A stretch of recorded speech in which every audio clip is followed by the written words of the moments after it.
Yeah, brother. Well, rough story, man. I'm sorry about your friend. I mean, I think we all have stories like that. It's all too common. And I think martial arts are one of your best defenses against that. I talk about Nick and Nate Diaz, where they came from a Norteño area where they could have gotten involved in that stuff really easily. And although they did have the veneer of it, right, with the way they talk, they scream Cesar Gracie Jiu Jitsu instead of screaming some gang name. And that's much, much better. Yeah, gang life, like a lot of life, doesn't, if you're somebody in a real life, you can age gracefully, right? And you can make room for youth and whatnot, and be more sophisticated and help younger people.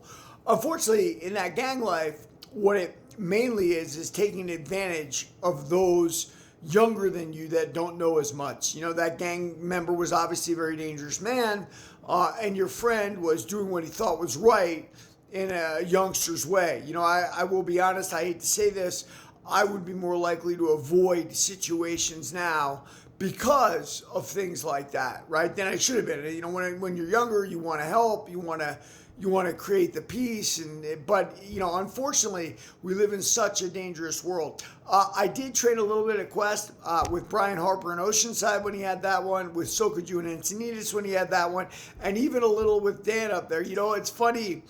Brian Harper, who wanted to be a trainer really badly, and he is a trainer, he's a good trainer, was helping other people reach their dreams, and he kind of brought me around the fight team and let me train up there. And I remember they had just opened, and Dan was like, well, can you pay $50 a month? Which is kind of funny, because if you think about fight room stuff, guys, I'm not taking a class from them. I'm helping their team get ready for the next fight. So you don't charge people for dropping by gyms, but gyms are weird. There's no set actual code of conduct. And Henderson was a good guy. You can see me back there getting a picture with him. I think probably on that same day that I sparred with the fight team there. But yeah, I mean, he's made good on a career. There wasn't a lot of opportunities for ex-wrestlers, and Dan Henderson made that opportunity by being the athlete and the competitor and the tough guy that he truly was.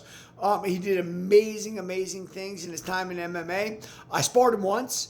I got hit with a left hook. It felt like he rung my bell, even though he was going very light, But I will admit, I rarely like this. I was starstruck sparring Dan Henderson, right? I've sparred other guys that said Edward whatever's Newton, the guy, the light heavyweight champ of Bellator, Sam Alvey, I did combo with there. Jesse Taylor, I sparred with a bunch of times out there. But I was definitely starstruck sparring with Dan Henderson. He's a good man. It's a good gym up there, man.